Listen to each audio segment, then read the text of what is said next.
What's going on out there, everybody, ladies and gentlemen, boys and girls? Welcome on in to a little pregame show here with the Sports Buffoons. We got Tanner Dawson over here with us out at a dog park. Is that what's going on, man? That's correct. Had a little change of plans today than I thought, but now I'm at a dog park. At a dog park as a pregame. Is this going to be the new ritual now before Chiefs games? If it was regular season and we won by a lot, then it would be. There you go. Good point. Speaking of that, obviously last week the Chiefs ended up getting a loss against the Bears, but now here we are going into week 2 of preseason. What are you expecting to see, or what are you looking forward to see the most today? No Hardman today, no Juju Smith-Schuster. So what kind of offense do you think we're going to see out the gate? I want to see offense go deep here. I want to see exactly the Sky Moore get the yards after catch. I want to see MVS get those deep passes, and I want to see what kind of offense we can roll with that. Two of our main guys there. I also want to see a running game get going.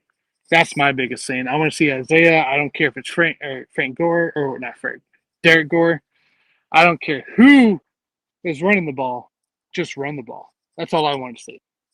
That makes sense. And last week we saw a lot of Michael Burton in there at fullback. So the Chiefs were going out there with a lot of the sets with Burton and then an inline tight end as well with the offense. So I could see the Chiefs coming out with some more of that right now too, because this is a team that obviously Andy Reid holds his cards close to the vest before the season rolls around. So once things get rolling, it's going to be obviously back to the original Andy Reid offense that we're used to seeing, I believe.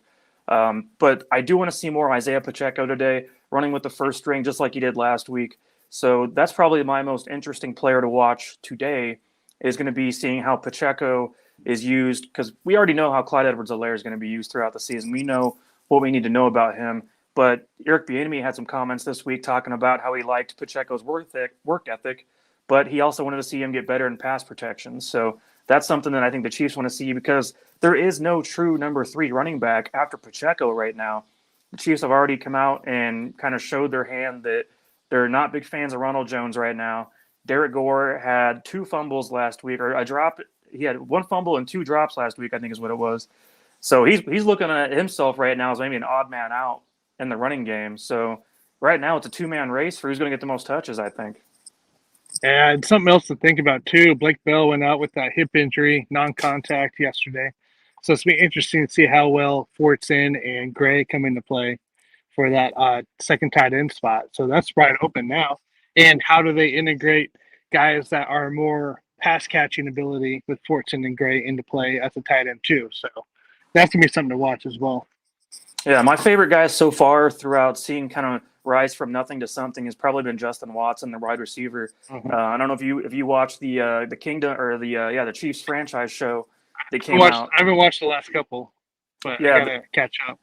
They had a big segment with Watson on there, and I think he is our certified WR5 on this roster without a doubt, and just a trustworthy player that's going to play special teams as well as can come in a pinch if there's an injury, like we're seeing right now with Hardman and Juju Smith-Schuster missing this game. So expect to see some Justin Watson mixed in with the number 1s today. And Patrick Mahomes has the trust of him too. So if Patrick Mahomes trusts you, then you're going to see some playing time for sure, I think. Yeah, and I talked about this on Let's Talk Sports with JG this morning and Nick Bodkins and Dan. But the Chiefs could potentially keep 6 wideouts just due to special teams alone. So there's just because we have our 5th guy doesn't mean there's still an extra spot there. So that'll be something to watch for as well. Yeah, either 6 receivers. I could see him keeping 4 tight ends as well. That would be an easy route because you got Noah Gray in there, Jody Fortson, Blake Bell, and Travis Kelce. All those guys make sense and have a purpose on this roster as it sits right now. So switching over to defense with you, Tanner. So Leo Chenal last week had 7 tackles, led the team. I would love to see him mixed in a little bit with the 1s today, maybe replacing Elijah Lee for a few snaps here and there. But what are you looking forward to? George Karlaftis had a big game. Who's going to stand out today, in your opinion? I think it's going to be actually Watson on the defensive side here. He had a lot of playing time last week, and I'm looking forward to him playing again. I think it's going to be a little more cleaned up than last time. He had a couple plays that were broken and let loose. So I think he's going to potentially have a pretty good game and also get a lot of playing time. So I'm really interested in seeing him also cook. I want to see a lot more cook this game, especially actually with the 1s and 2s more than the 3s and 4s, because 3s and 4s were rough. So I want to see Cook to see what he does with actual other guys around him that have potential playing. Yeah, that makes sense. And Brian Cook is the Chiefs' number 3 safety on the depth chart right now. I think he's going to get plenty of playing time this season regardless. I just think there's going to be a role for him on this team because the guy's a big hitter. We saw him go down there on special teams last week and lay out the punt returner. And that was just nice to see him go out there and make his first play in the NFL. As far as cornerbacks go, the Chiefs cut Lonnie Johnson during this past week. He ended up getting signed up by the Colts, I believe. It was the Titans or the Colts? Maybe it was the Titans, actually. I think it's the Titans. Yeah. I remember looking over some depth charts on Ourlads, and I was like, "Oh, Lonnie Johnson got picked up pretty quick." I noticed it on Wednesday when we were doing our AFC South special. That it was, I'm pretty sure it was the Titans. Yeah. Well, I think at the end of the day from today, we expect to see more of George Karlaftis getting a lot of playing time. Obviously, just getting acclimated to seeing his energy on the field because last week he definitely showed me something that I didn't necessarily expect when we drafted the guy.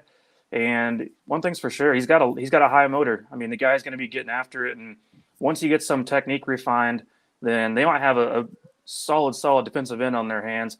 And also, Carlos Dunlap played with the twos last week, which I thought was kind of interesting to see him in there at all. I mean, at 33 years old, I don't think that he needs a whole lot of preseason warm-up time to get ready.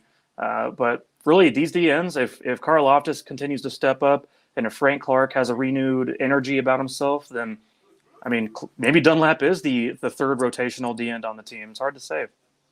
Yeah, it's really tough there. I'm expecting, I don't know, maybe Wharton to step up on that line as well a little bit more today. We've seen really great things out of practice here. I like to see it more in the game than anything. So, I mean, he even went against Creed Humphrey and was able to get separation there with a fullback. So hopefully we can get something with Wharton going too.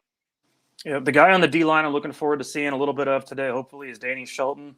I want to see him get out there and rotate in with the other D tackles on the team here, just to see what he can provide from a run stopping standpoint. He's never been a guy that's going to rush the passer. I mean, that's going to be Chris Jones' job when it comes to the interior. But Danny Shelton, I mean, we brought him in to stop the run, and we saw, pictures of him here recently. The dude is about as wide as this house I'm standing in front of here. So, I mean, the guy's he's a scary D tackle to be coming at your face if you're a running back going up the middle. I mean, Chiefs were having to triple team him during practice and training camp. So yeah. He's a big guy coming to play, but I think he'll be a force to reckon with. What do you expect to see some Bolton and Leo in the linebacking core this week? That's what I'm hoping for. We saw Leo play the entire second half last week with some of the 2s and 3s, and fours. And 4s. And as you guys know out there, I'm a big Leo Chanel fan, and I think he should be mixed in with the 1s. So I would love to see Willie Gay, Nick Bolton, and Leo out there all together on the field at the same time because that's my ideal situation. And then nothing against Elijah Lee, but I think that he's more suitable as a special teams role within this team compared to what I think Leo can provide in the run-stopping role. So I would love to see some of that today. But at the end of the day, guys, we want to walk away with this without any further injuries because, we're not going to get to see Hardman, no Juju. And at the end of the day, we have this game and one more coming up next week. And then we can start worrying about the real games firing away. Exactly. Who's your redemption guy that had maybe a rough day last week? Well, I mean, the guy that had the roughest day was probably probably a running Derek Gore. I mean, before the show last week, the guy I said would stay on the team. You had him as your pregame MVP, and it just didn't work out well. Well, the plan all along was that once we got to the third and fourth quarter, it'd be a Derek Gore show, and he'd be getting 10 to 12 carries and finish out the game. And well, they tried to. I mean, that was the plan, I think. It was. He goes out there, drops passes and fumbles, and then Andy Reid is like, "All right, this is over," and pulled him out. So I mean, he has to be the redemption guy. But I'm going to give it to Ronald Jones because if Ronald Jones doesn't go out today and show some kind of burst of any kind, then I think he's going to be cut from this team because we have not heard any positive news at all out of Ronald Jones this entire training camp. Well, I mean, there was the first 2 weeks we heard some kind of positivity, and after that, it's been running with the third team because Isaiah popped up. Right, third team, and then you got Jerick McKinnon out there too. And even though he's 30 years old, he obviously went out in the playoffs last year and had some productive plays out there. Where Ronald Jones, I mean, we saw him 2 years ago almost have 1,000 yards, had 5 yards a carry, and then last year Leonard Fournette took over the job, and that was kind of it. I mean, his career right now is on a downward trajectory, and this is his opportunity with the Chiefs. He can go out there and show something and still make a roster. So it's hard to say what's going to happen with him. Honestly, the Ronald Jones thing, if he comes out and doesn't do jack, that saves McKinnon's shop, because I think McKinnon was the one on the outside looking in. And if Gore and Jones, or if one of those guys come out and just has a bad day, then yeah, it saves McKinnon's job in the team spot. Yep, absolutely. So I mean, we expect to see a lot of Pacheco today, just because he's getting acclimated to the team. Ronald Jones, though, needs to be the guy, I think, sometime in the end of the second quarter, beginning of the third quarter, that comes out and has his opportunity.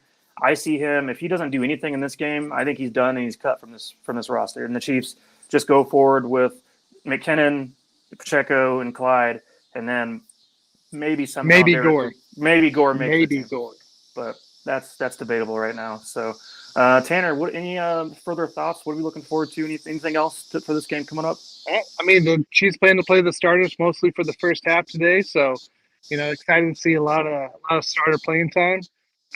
Other than that, hopefully we can get a W against the Commanders and their losing streak. That'd be great. Yeah, good point. Good point on that one. Absolutely. We're going to see some Brian Robinson Jr. today. You fantasy nerds out there, pay attention to him. He might be stealing Antonio Gibson's job here soon. So that'll be a guy to watch and see how he does against the Chiefs defense. So obviously, plan is last week started off great. Chiefs defense went out there, forced a 3-and-out. Chiefs offense obviously went out there, scored a touchdown on their first drive.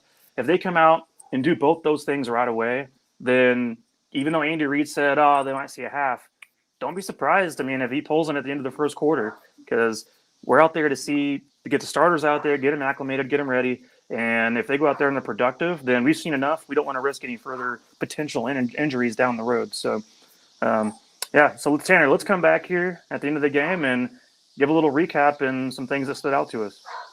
Sounds good. We'll be back for post-game, guys, shortly after the game. So enjoy the game and go Chiefs. All right, man.